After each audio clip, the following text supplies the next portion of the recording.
મારું નામ એડવોકેટ અભિષેક શુક્લ છે. શું આખો ઘટના શું બની? આજે મારી ઓફિસ છે અયોધ્યા ચોકમાં 150 ફૂટ રિંગ રોડ ઉપર વિરલ હાઇટ્સમાં. વિરલ હાઇટ્સ બિલ્ડિંગની પાછળની બાજુનું પાર્કિંગ અમારું જે ગવર્મેન્ટ અપ્રુવડ જે પાર્કિંગ છે એ પાર્કિંગમાં અમે અમારા વાહનો પાર્ક કરેલા હતા, ઓફિસના બધા મેમ્બર્સના અને અમારા બધાના.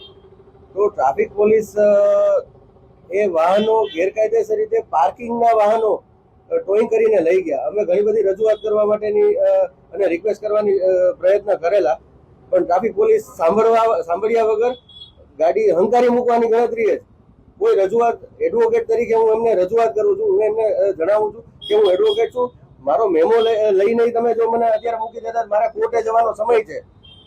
કાયદામાં જોગવાઈ છે, સુપ્રીમ કોર્ટના ઘણા બધા ગાઈડલાઈન છે કે જ્યારે કોઈ પણ એડવોકેટ કોર્ટે જતા સમયે કોઈને રોકવા નહીં, એવી ગાઈડલાઈન ઘણી બધી હોવા છતાંય ક્યારેય પણ એક પણ વસ્તુ સાંભળ્યા વગર ટોઈંગ કરીને લઈ ગયા. પાર્કિંગમાં પડેલા વાહનો પાછળની શેરીમાં એવી શું જરૂરિયાત આવી કે આ 5-6 સ્પેસિફિક વાહનો જ ઉપાડીને લઈ જવા? એ સિવાય આગળના બિલ્ડિંગમાં, એના પછીના બિલ્ડિંગમાં ઘણા બધા એ જ લાઈનમાં વાહનો પડ્યા હતા. 4 વાહનોથી ગાડી નથી ભરાઈ ગઈ. એનો પણ સીસીટીવી અને બાકીનું બધું રેકોર્ડિંગ છે મારી પાસે. એ રજૂઆત કરવા હું સીપી ઓફિસે હાલ જાઉં છું કે પાર્કિંગના પડેલા વાહનોને કેવી રીતના કાયદાકીય રીતે ટોઈંગ કરીને લઈ જઈ શકાય.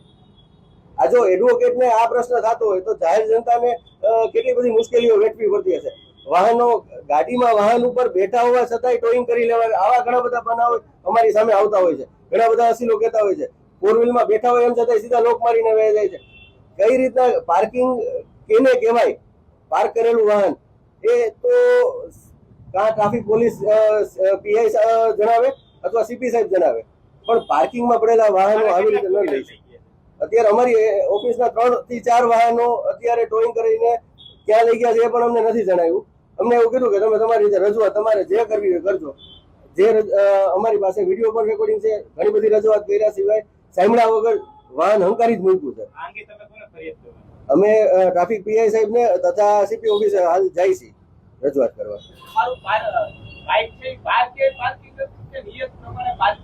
બિલ્ડિંગનું અલોકેટ પાછળનું જે પાર્કિંગ હોય કાયદાકીય રીતે, એ પાર્કિંગમાં જ અમારું વાહન હતું. કોઈ રોડ ઉપર કોઈને અડચણ પડે એવી કોઈ પણ જગ્યાએ અમારું વાહન હતું જ નહીં. એમ છતાંય ખબર નહીં કેવી રીતના અને કોની રજૂઆતથી આવી રીતના પાર્કિંગમાંથી ગાડી લઈ જાય એ પણ અમને જણાવ્યું નથી. બસ કોઈનો ફોન આવ્યો અને અમે લઈ જઈએ છીએ. આ કેવી રીતના? આજ સામાન્ય જનતાનો પણ પ્રશ્ન છે ને એડવોકેટ તરીકે અમારો આજ સેમ પ્રશ્ન છે.